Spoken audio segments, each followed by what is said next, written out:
अस्सलाम वालेकुम स्टूडेंट्स, उम्मीद करते हैं कि आप सब खैरियत से होंगे। अच्छा जी, आज का जो हमारा टॉपिक है क्लास 10th का वो है जी एम्फाइसीमा। तो सबसे पहले एम्फाइसीमा की डेफिनेशन है जी। Emphysema is the destructions of walls of alveoli. Emphysema is the destructions of walls of alveoli. Destruction हम कहते हैं जी ब्रेक डाउन को, यानी कि टूट जाना। वॉल्स हम कहते हैं जी दीवारों को। एल्व्यूलाई हम कहते हैं जी कि नेटवर्क ऑफ कैपिलरीज, यानी कि कैपिलरीज का गुच्छा, जिनके थ्रू हमारी बॉडी में गैशियस एक्सचेंज होता है, जिनके ज़रिए हमारी बॉडी में गैसों का तबादला होता है। तो उस नेटवर्क ऑफ कैपिलरीज़ को, उस कैपिलरीज़ के गुच्छों को हम कहते हैं जी एल्व्यूलाई। तो वो बीमारी जिसमें एल्व्यूलाई की जो वॉल्स हैं वो ब्रेक कर जाएंगी, टूट जाएंगी, तो उस बीमारी को, उस डिजीज़ को हम कहेंगे जी एम्फाइसीमा।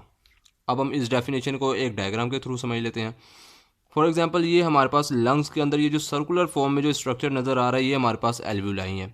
इसे हमने जूम करके देखा तो ये हमें इस तरह का स्ट्रक्चर नज़र आया। ये फॉर एग्जांपल ये हमारे पास एक एल्व्यूलाई है, ठीक। जब इसकी आप देख रहे हैं यहाँ से, इसमें जब ये यहाँ से इसमें ट्रांसफ़र हुआ एरो के बाद, यहाँ से इसकी वॉल जो है वो ब्रेक कर गई, यानी कि टूट गई। ये एक एल्व्यूलाई है। जब इसकी वॉल्स ब्रेक कर जाएगी, टूट जाएगी, तो उस बीमारी को, उस डिजीज़ को हम कहेंगे जी ये हमारे पास एम्फाइसीमा है, ठीक। अब हम रिजल्ट्स की बात कर लेते हैं। एम्फाइसीमा के रिजल्ट्स में हमारे पास जो फर्स्ट 2 पॉइंट है, उसके अंदर जो फर्स्ट रिजल्ट है वो ये है कि एल्व्यूलाई, जिसे हम एयर सैक कहते हैं, उसका साइज़ लार्ज हो जाएगा, यानी कि इंक्रीज़ हो जाएगा, ठीक। जब उसका साइज़, यानी कि एल्व्यूलाई का साइज़ एयर सैक का साइज़ लार्ज हो जाएगा, बड़ा हो जाएगा, तो उसका सरफेस एरिया गैसों के तबादले के लिए, यानी कि गैशियस एक्सचेंज के लिए लेस हो जाएगा, यानी कि कम हो जाएगा। पहला पॉइंट ये है कि जो एयर सैक होंगे, जिन्हें हम एल्व्यूलाई कहते हैं, तो एयर सैक का साइज़ जो है वो लार्ज हो जाएगा, यानी कि बड़ा हो जाएगा। देन जब साइज़ लार्ज हो जाएगा तो उसके बाद एयर सैक का जो सरफेस एरिया होगा गैशियस एक्सचेंज के लिए, यानी कि गैसों के तबादले के लिए, वो सरफेस एरिया कम हो जाएगा, ठीक। अब हम इस पॉइंट को, ये जो दोनों पॉइंट हैं, इन्हें हम डायग्राम के थ्रू समझ लेते हैं। फॉर एग्जांपल, हम कहते हैं एक नॉर्मल पर्सन है, उसके अंदर एल्व्यूलाई कुछ इस तरह से है, ठीक। हमें नज़र आ रहा है कि इसके अंदर कर्व फॉर्म में जो है वो एक डायग्राम बनी है, जिस तरह कि आप ये देख सकते हैं, ये कर्व फॉर्म में ये डायग्राम बनी है। तो इसका सरफेस एरिया ज़्यादा है, जबकि इसका जो साइज़ है वो स्मॉल है एज़ कम्पेयर टू दिस, ठीक। आप देखेंगे कि यहाँ से ये जो मैंने डॉटेड लाइन में जो शो किया है, ये गैसेस हैं, ठीक।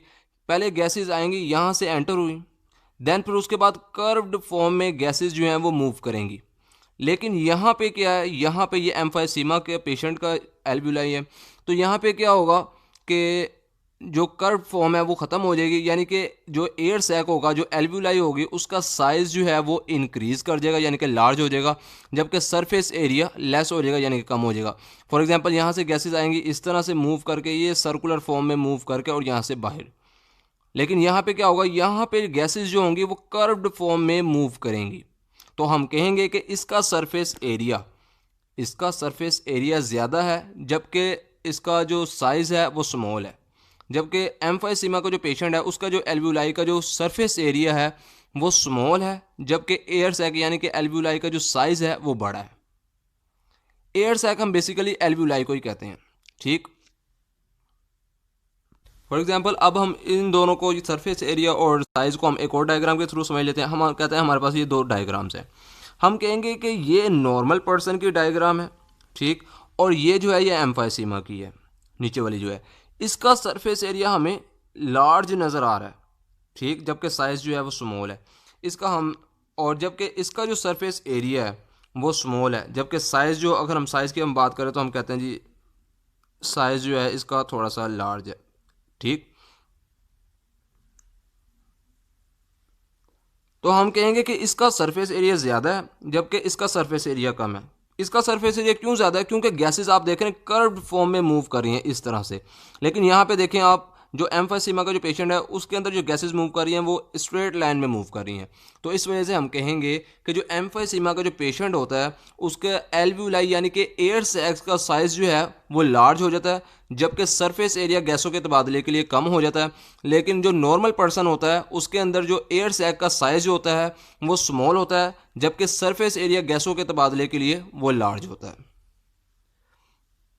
उसके बाद थर्ड पॉइंट है वो हमारे पास ये है कि जो एम्फाइसीमा का जो पेशेंट होगा उसके जो लंग्स टिश्यूज़ होंगे, उसके लंग्स के जो टिश्यूज़ होंगे वो ब्रेक कर देंगे और फिर लंग्स अपनी वापस असल पोजीशन में, अपनी असल शेप में वापस नहीं आएंगे। ठीक, इन दोनों पॉइंट को भी अब हम एक डायग्राम के थ्रू समझेंगे। थर्ड पॉइंट ये है कि जो एम्फाइसीमा का जो पेशेंट होगा उसके लंग्स टिश्यूज जो होंगे वो ब्रेक कर देंगे, और देन जब लंग्स टिश्यूज जो हैं वो ब्रेक कर देंगे तो लंग्स जो होंगे वो अपनी असल पोजीशन में, अपनी असल शेप में वापस नहीं आएंगे। तो जब लंग्स जो हैं वो अपनी असल शेप में वापस नहीं आएंगे तो लंग्स के अंदर जो ऑक्सीजन मौजूद होगी, जो लंग्स के अंदर एयर जो मौजूद होगी वो उन्हीं के अंदर, लंग्स के अंदर ही ट्रैप हो जाएगी, यानी कि फंस जाएगी। फॉर एग्जाम्पल ये हमारे पास एक लंग्स है। ठीक, अब देखें लंग्स ने यहाँ तक एक्सपैंड होना है, ठीक, जहाँ तक एरो का निशान है। तो जब कोई भी नॉर्मल पर्सन होगा वो इनहेल करेगा एयर को तो लंग्स जो होंगे यहाँ से मूव करके यहाँ तक एक्सपैंड हो जाएंगे। जब फिर वो एयर को एक्सहेल करेगा तो फिर लंग्स जो होंगे वो यहाँ से वापस अपनी असल पोजीशन में वापस चले जाएंगे, अपनी असल शेप में वापस चले जाएंगे। लेकिन जो एम्फाइसीमा का पेशेंट होगा उसके अंदर अगर लंग्स यहाँ पे मूव कर जाएंगे, लंग्स यहाँ से यहाँ पे मूव कर जाएंगे, देन फिर वो वापस अपनी असल पोजीशन में नहीं जाएंगे। क्यों? क्योंकि इनके लंग्स टिश्यूज जो हैं वो ब्रेक कर जाएंगे, इनकी जो इलास्टिसिटी होगी, इनके अंदर जो इलास्टिन प्रोटीन होगी वो ख़त्म हो जाएगी।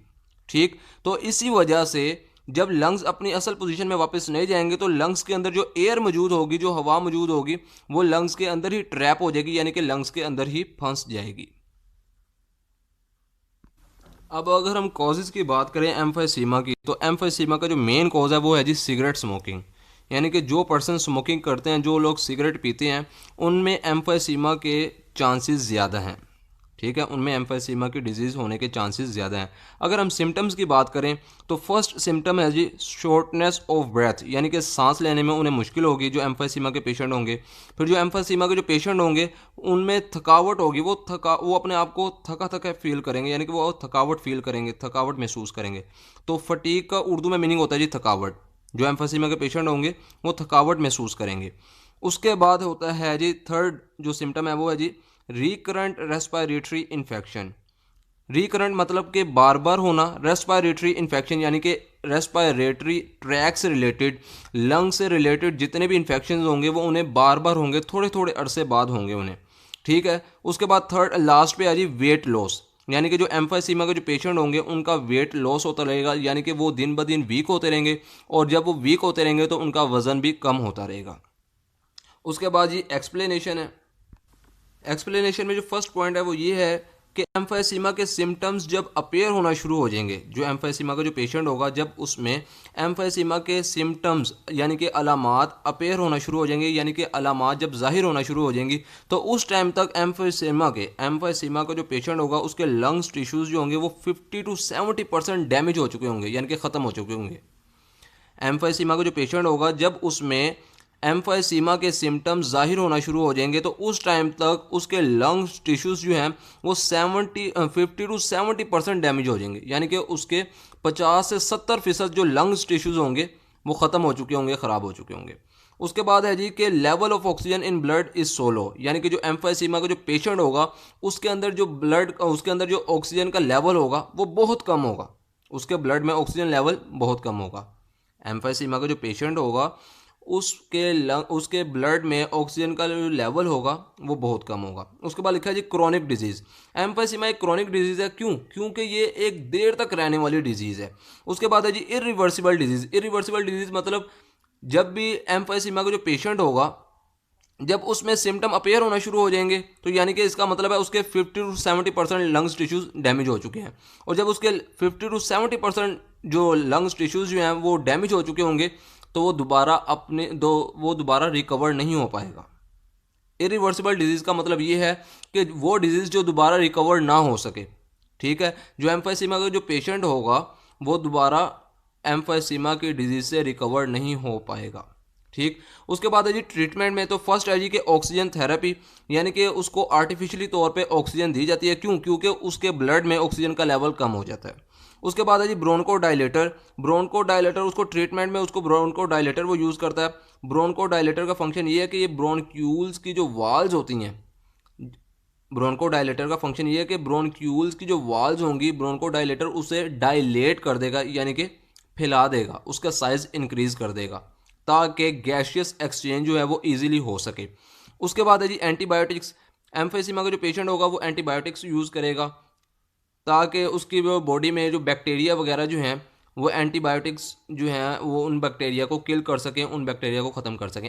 एंटीबायोटिक्स हम जो है ऐसी मेडिसिन को कहते हैं जो बैक्टीरिया के अगेंस्ट काम करती हैं। ठीक, तो जो एम्फीसीमा का जो पेशेंट होगा जब भी वो एंटीबायोटिक्स यूज़ करेगा तो उसकी बॉडी में जो बैक्टीरिया होंगे ये एंटीबायोटिक्स उन बैक्टीरिया को किल कर देगी, यानी कि ख़त्म कर देगी। उसके बाद लास्ट पे है जी कॉर्टिकोस्टेरॉइड। कॉर्टिकोस्टेरॉइड जो है वो जो डॉक्टर जो होगा वो एम्फीसीमा के पेशेंट को कॉर्टिकोस्टेरॉइड भी प्रिस्क्राइब करेगा। कॉर्टिकोस्टेरॉइड का फंक्शन ये है कि उसके लंग्स में जो इन्फ्लामेशन हो जाएगी, यानी कि उसकी एल्वुलाई में जो इन्फ्लामेशन हो जाएगी, तो कॉर्टिकोस्टेरॉइड उस इन्फ्लामेशन को रिड्यूस करेगी, उस इन्फ्लामेशन को कम कर देगी। तो ये था जी हमारा आज का टॉपिक एम्फीसीमा का।